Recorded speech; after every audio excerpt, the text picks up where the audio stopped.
Hello everyone, I hope you're all doing well. In today's video, we are going to discuss Sylvia Plath's poem Lady Lazarus.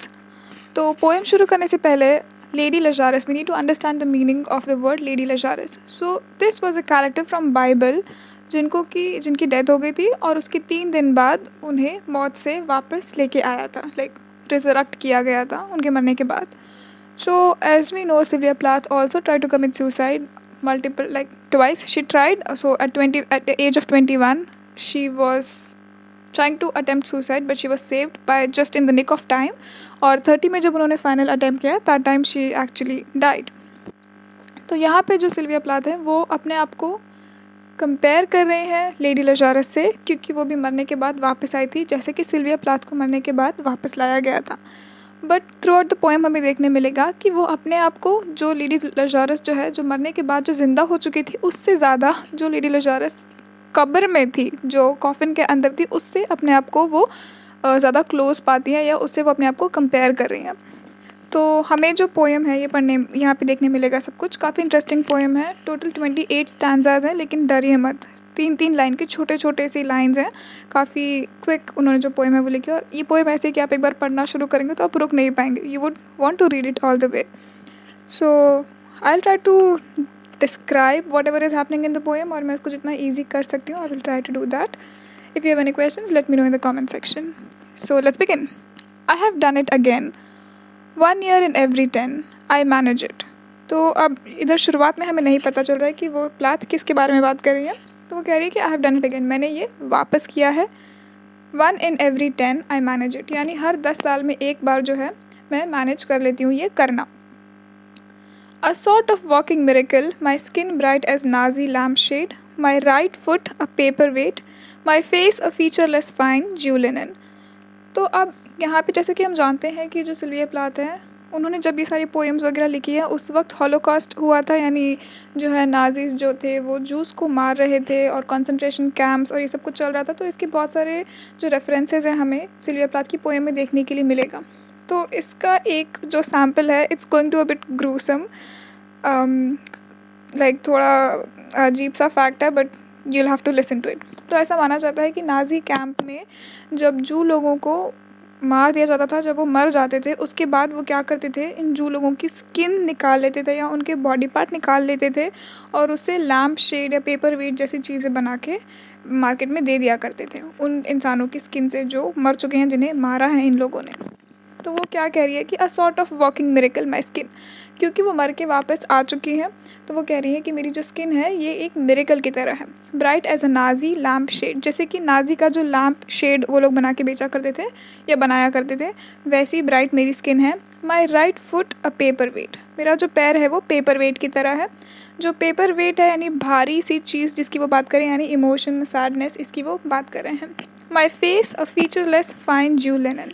अब जिस ज्यू linen की उन्होंने यहाँ बात की है, तो जब लोग मर जाया करते थे उस वक्त में, तो उन्हें उस ज्यू लिनन में डाल के दफनाया जाया करता था. तो वो लेडी लजारस या सिल्विया प्लाथ यहाँ पे कह रही कि मेरा भी जो चेहरा है इट्स फीचरलेस और उसको लपेटा गया है fine Jew linen. Peel off the napkin O my enemy do I terrify.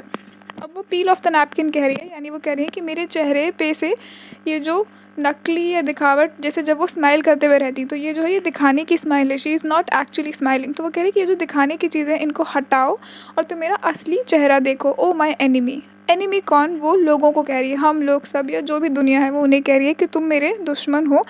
Do I terrify, जब तुम ये दिखाने का या दिखावटी चेहरा जब तुम मेरे चेहरे से हटा देते हो और तुम्हें मेरी असली शक्ल दिखाई देती है, so do I terrify. The nose, the eye pits, the full set of teeth, the sour breath will vanish in a day. अब क्योंकि जो लेडी लजारस है और सिल्विया प्लाथ उन्हें अपने तरह देख पा रही है जब वो कब्र के अंदर है, तो ये सारी चीज़ें जो हैं, उनकी नाक, उनकी आँखों की जो हमारी आँख होती है उसकी जो छेद है वो, फुल सेट ऑफ टीथ, ये सब चीज़ें डीके होने लगेंगी, यानी सड़ने लगेंगी. जो सावर ब्रेथ है, ये भी जो खट्टी उनकी जो सांस है, ये भी सब एक दिन में वैनिश हो जाएगी, यानी गायब हो जाएगी, क्योंकि वो ऑलरेडी मर चुकी हैं. तो ये सारी चीज़ें एक दिन में गायब हो जाएंगी. Soon soon the flesh the grave cave ate will be at home on me. और जल्द ही जल्द जो क्या होगा कि जो फ्लैश है, जो मांस है, उसे भी खा लिया जाएगा, लाइक मांस भी नहीं रहेगा. The grave cave ate will be at home on me. और ये जो ग्रेव है, जो कब्र की खो तरीके की है वो मेरा घर बन जाएगी। And I a smiling woman, I am only 30 and like that I have 9 times to die. और फिर ये जो मिथ है, माना जाता है कि जो बिल्लियाँ हैं उनकी 9 ज़िंदगी होती है, यानी वो 9 बार मर के वापस ज़िंदा होती है। तो वो कह रही कि मैं एक स्माइलिंग वुमन, मैं अभी सिर्फ 30 साल की हूँ और किसी बिल्ली की तरह मेरे पास भी 9 बार और हैं मरने के लिए। तो डिफरेंस देखिए, ऐसे माना जाता है कि बिल्लियों की 9 लाइफ होती है, बट सिल्विया प्लाथ ने यहाँ क्या कहा है, 9 टाइम्स टू डाई, यानी वो कह रही है कि मुझे 9 बार मरना पड़ेगा। तो लोग जीने की बात करते हैं, वो मरने की बात कर रही है। This is number 3, what a trash to annihilate each decade. अब यहाँ पे क्या हो रहा है कि 3 बार उन्होंने कोशिश की थी। सबसे पहले जब वो ऑलमोस्ट 10 साल की थी तब उनका एक कार एक्सीडेंट हुआ था। That was not on purpose, like it was not intentional, but उन्होंने मौत को एक बार देखा था करीब से। उसके बाद जब वो 20 साल की थी तब उन्होंने सुसाइड अटैम्प्ट किया था, तो वो दूसरी बार था। It was almost successful, but जो डॉक्टर्स है वो उनको बचा के ले आए थे इस दुनिया में वापस, and she still pissed about it कि मुझे क्यों ज़िंदा तुमने रखा। और अब ये जो है तीसरा वाला, अब वो लाइक 30 साल की उम्र में जब वो ये पोएम लिख रही हैं तो वो कह रही कि this is number 3, what a trash to annihilate each decade, यानी कि हर डिकेड यानी 10 साल। तो ये क्या फालतू चीज़ है कि एनहिलेट होना यानी विनाश कर देना किसी चीज़ का। तो वो कह रही कि हर डिकेड यानी हर 10 साल में मुझे यही चीज़ वापस करनी पड़ रही। व्हाट अ ट्रैश, क्या फालतू चीज़ है। What a million filaments the peanut crunching crowd shove in to सी। अब क्या है कि वो कह रही है कि ये जो लोग हैं, मिलियन फिलामेंट्स है, जो बहुत सारे लोग हैं, पीनट क्रंचिंग क्राउड, यानी कि ये जो हम लोग नहीं मूवीज़ में देखने जाते हैं तो हम अपने सामने मूंगफली वगैरह लेके जाते हैं कि कुछ इंटरेस्टिंग होगा, वील गेट टू सी। तो वो कह रही है कि यही जो लोग हैं, ये जो क्राउड है, अब ये लोग सब इकट्ठा हो गए हैं। क्यों? क्योंकि उन्हें देखना है कि वो कौन है जिसको मर के ज़िंदा किया गया है, जो मर गई थी उसे वापस इस दुनिया में लाया गया है। तो इन लोगों को कोई सिंपैथी नहीं है, उन्हें कुछ प्यार, कुछ केयर, ऐसा कुछ नहीं है। उन्हें सिर्फ टाइम पास करना है, कुछ एंटरटेनमेंट चाहिए, ऐसा उन्हें देखना है। Them unwrap me hand and foot the big striptease gentlemen ladies. अब वो क्या कह रही है कि अब उन लोगों ने मुझे अनरैप किया, मेरे हाथ और पैर, hand and foot, the big striptease जैसे होता है वो बोले gentlemen and ladies. These are my hands, my knees, I may be skin and bone. वो क्या दिखा रही है कि हाँ देखो, ये मेरे हाथ है, ये मेरे घुटने हैं, I am skin and bone. Nevertheless, I am the same, identical woman. The first time it happened, I was 10. It was an accident. अब वो क्या कह रही है कि हाँ, nevertheless, मैं वही औरत हूँ जो मरने से पहले थी, कब्र में थी, और मरने के बाद भी अब जब तुम मुझे वापस ले आए हो, I am still the same woman. अब वो बता रही है अपना एक्सपीरियंस कि फर्स्ट टाइम जब वो हुआ, जब वो 10 साल की थी, it was an accident. The second time I meant to last it out and not come back at all, I rocked shut as a seashell. वो कह रही दूसरी बार जो था, मैंने पूरा कोशिश कर लिया था कि ये आखिरी होगा और अब मैं वापस नहीं आऊँगी। I rocked shut as a seashell. तो सी शेल होता है ना जिसके अंदर से मोती निकलता है, वैसा। तो मैंने वो यहाँ पे कंपेयर कर रही है अपनी सोल को उस मोती से, और सी शेल जो है वो बॉडी है जिसने इस मोती को अंदर कैद करके रखा है। तो वो चाहती हैं कि वो इस सी शेल से निकल जाए, उनकी जो सोल है वो यहाँ से निकल के फ्री हो जाए। They had to call and pick the worms of me like a sticky pearl. अब लेकिन जैसे कि सीशल के अंदर से तो पर्ल निकलता है, मोती निकलता है, लेकिन इनके अंदर से उन्होंने वॉर्म्स निकाले, लाइक जो ईल होती है, इलियाँ, वो निकाली और फिर उन्हें बचा लिया। Dying is an art like everything else. I do it exceptionally well. ये बहुत इंपॉर्टेंट स्टैंजा है। लाइक आपने अपार्ट फ्रॉम एम.ए.जी ऑल्सो आपने कहीं ना कहीं सुना होगा या पढ़ा होगा। तो सिल्विया प्लाथ ने ये लिखा है, उन्होंने क्या कहा है कि डाइंग जो है, मरना जो है, ये भी एक आर्ट है, just like everything else I do it exceptionally well.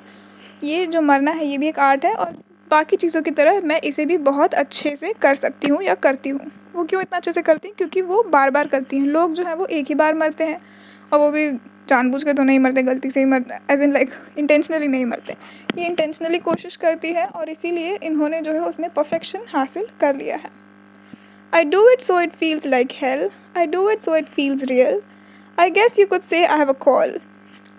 कह रही है कि मैं करती हूँ ऐसा, मैं मरने की कोशिश करती हूँ क्योंकि ये जहन्नुम की तरह, हेल की तरह लगता है, और मैं ये करती हूँ बिकॉज इट फील्स रियल। इसको करके ऐसा लगता है जैसे कि मैं सच के पास जा रही हूँ।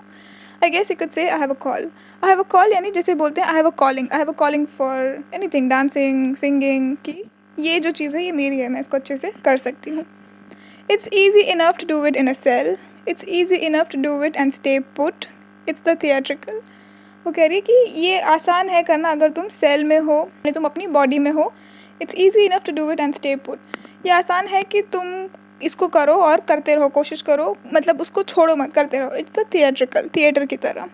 कम back in a broad day to the same place, same face, same brute amuse. Broad day यानी एकदम दिन के उजाले में, दिन दहाड़े जिसे हम बोलते हैं।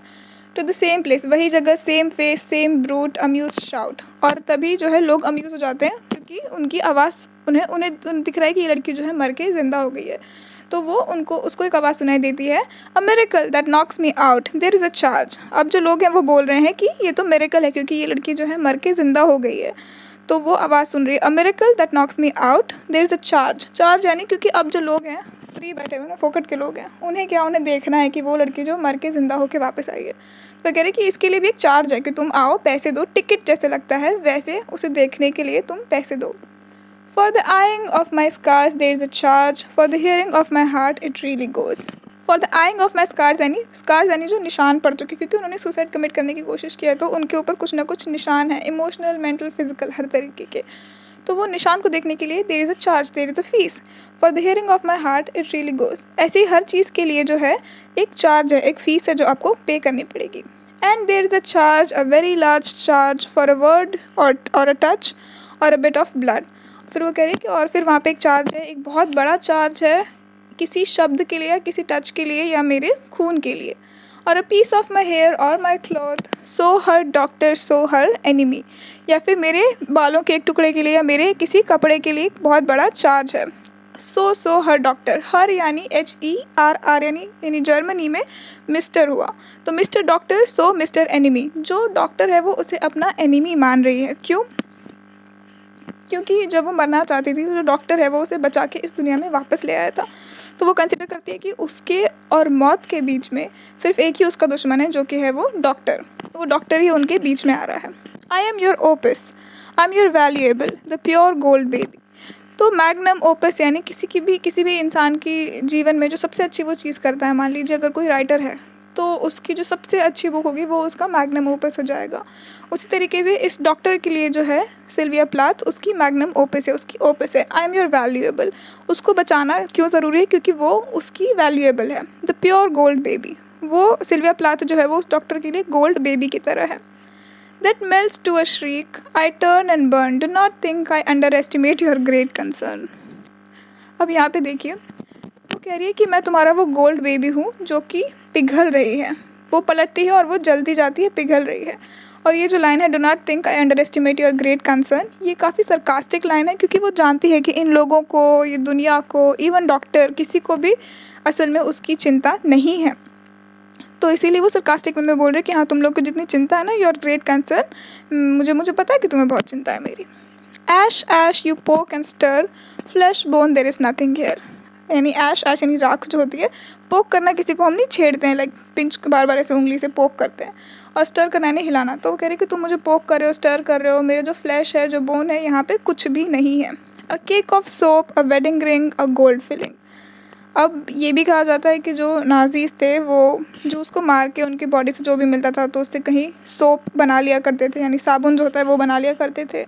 और जो जो मरे हुए लोग थे उनकी डेड बॉडी से ये लोग ना अंगूठियाँ निकाल लेते थे, उनकी शादी की अंगूठियाँ, या कोई गोल्ड फिलिंग है यानी दांतों में जो गोल्ड फिलिंग होती है, अगर वो सब कुछ रहा तो वो उनकी डेड बॉडी से जा के ये चीज़ें निकाल लिया करते थे। तो वो उसकी बात कर रहे हैं। Herr God Herr Lucifer, beware beware. अब यहाँ पे जो है Sylvia Plath throughout her life उन्होंने ये फील किया है कि जो आदमी है, man, she was not very happy with them. उन्हें लगता था कि ये जो लोग हैं उन्हें परेशान कर रहे हैं। ऑल्सो उनका जो एक्सपीरियंस है बचपन से, लाइक उनके पिताजी जो उन्हें छोड़ के चले गए थे, या फिर उनके जो हस्बैंड थे वो भी उन्हें छोड़ के चले गए थे, या फिर ये डॉक्टर जो उन्हें मरने से वापस जीवित, लाइक मौत से छीन के ले आया वापस। तो ओवरऑल उन्हें जो है आदमियों से चिढ़ थी। उसके बाद यहाँ पे हर गॉड यानी मिस्टर गॉड अगेन, वो कह रही कि आदमी भी, लाइक भगवान भी जो है वो भी एक मेल है, और लूसीफर भी जो है, हर लूसीफर यानी अगेन मिस्टर लूसीफर, वो भी एक आदमी है। तो ये सब लोग मिलके ना औरतों को दबा रहे हैं, इसीलिए वो औरतों को बोल रही है beware beware. Out of the ash I rise with my red hair and I eat man like air. अब यहाँ पे जो है वो अपने आप को फीनिक्स से कंपेयर कर रही है। जैसे कि आप जानते हैं कि फीनिक्स ऐसा पक्षी है, माना जाता है कि वो जब मरता है तो वो जल जाता है, वो राख हो जाता है, और फिर उसी राख में से वो नया बेबी निकल के बाहर आता है। तो वैसे वो बोल रहे कि out of ash arise with my red hair, इनके जो बाल थे वो लाल थे, तो कह रही कि उसी राख में से मैं बाहर निकलूँगी और जो आदमी हैं, जितने भी आदमी हैं, उन्हें मैं खा जाऊँगी, लाइक उन्हें मैं मार दूँगी। तो अब ये यहाँ पे श्योर नहीं है कि ये जब ज़िंदा हो चुकी हैं तो अब इनकी इच्छा है कि ये आगे ज़िंदा रहेंगी और लोगों से बदला लेंगी, या फिर ये भी हो सकता है कि she will try to kill herself again, और फिर मरने के बाद जब वो इमॉर्टल हो जाएंगी, क्योंकि वो ऑलरेडी मर चुकी है, तो फिर वो उस लाइफ में जाके लोगों से बदला लेंगी। इट्स नॉट श्योर, बट वो एटलीस्ट अपने आप को फीनिक्स से कंपेयर कर रही हैं, वो कह रही है कि मैं वापस आऊँगी और मैं इन सब लोगों से बदला लूँगी। एंड पोएम यहाँ पे ख़त्म हो जाती है। I hope you enjoyed the description of this video. आपको ये पोएम समझ में आई होगी, अच्छी लगी होगी। If you did so please like this video and subscribe to my channel, and मुझे कमेंट सेक्शन में ज़रूर बताइए आपको ये वीडियो कैसा लगा।